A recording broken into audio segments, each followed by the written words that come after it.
প্রত্যেক বাড়িতে একই সমস্যা, কেউ ঢ্যাঁড়স খেতে চায় না। ঢ্যাঁড়স খেলে নাকি ঘেটে ঘেটে যায় আর কেন স্লিপার কিরম একটা হয় যেন, তাই জন্য। কিন্তু না, এইভাবে খান না বানিয়ে, কিচ্ছু হবে না। আমি তো করি বাড়িতে ঢ্যাঁড়সের পোস্ত, খুব সহজে হয়ে যায় আর খেতেও টেস্টি হয়। ঢ্যাঁড়সটাকে প্রথমে একটু দেখে নিয়ে পরিষ্কার করে ধুয়ে কেটে, কারণ অনেক সময় পোকা থাকে। আর তার সঙ্গে আলু দিলাম আর পেঁয়াজ লঙ্কা। এবার ওই কড়াতে পাঁচফোড়ন দিয়ে তেল দিলাম তার আগে, আর একটু পেঁয়াজ আর লঙ্কা দিয়ে আগে একটু হালকা ভেজে নিলাম। নিয়ে এবার ঢ্যাঁড়সগুলো আর ঢ্যাঁড়সগুলোর সঙ্গে আলুগুলোও দিয়ে একটু নাড়াচাড়া করতে থাকলাম। আর ঢ্যাঁড়সের গুণাগুণ জানলে তো অবাক হবেন।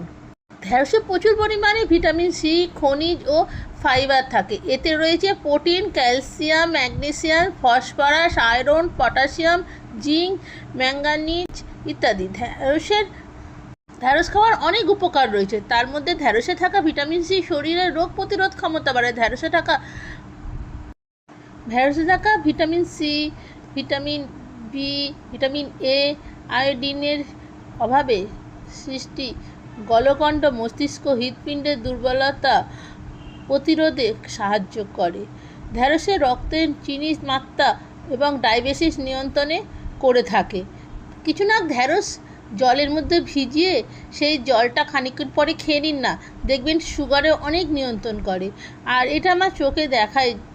আর এবার একটা মিক্সির বাটিতে একটু পোস্ত, একটু সাদা তিল দিই, আমি জানেন তো সাদা তিলের তৈলাক্ত ভাবটা ভালো থাকে তো, যেমন তার সঙ্গে কয়েকটা লঙ্কা দিয়ে একটু পেস্ট করে নিয়ে ওর মধ্যে দিলাম। আর তার মধ্যে একটু নুন, একটু হলুদ, একটু লঙ্কার গুঁড়ো দিয়েছি কালার জন্য, যেহেতু কাঁচা লঙ্কা ছিল, আর চিনি দিয়ে এবার ভালো করে মিশিয়ে নিয়ে, আর ওপর থেকে একটু জল দিয়ে দিলাম, বাটি ধোয়া জলটা দিয়ে দিলাম।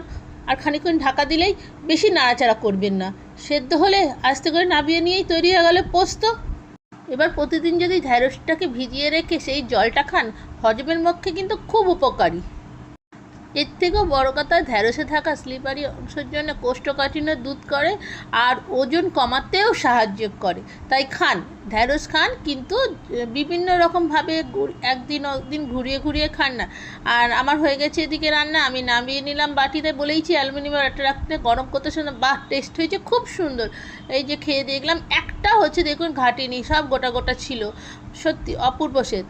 খেয়ে কেমন লাগলো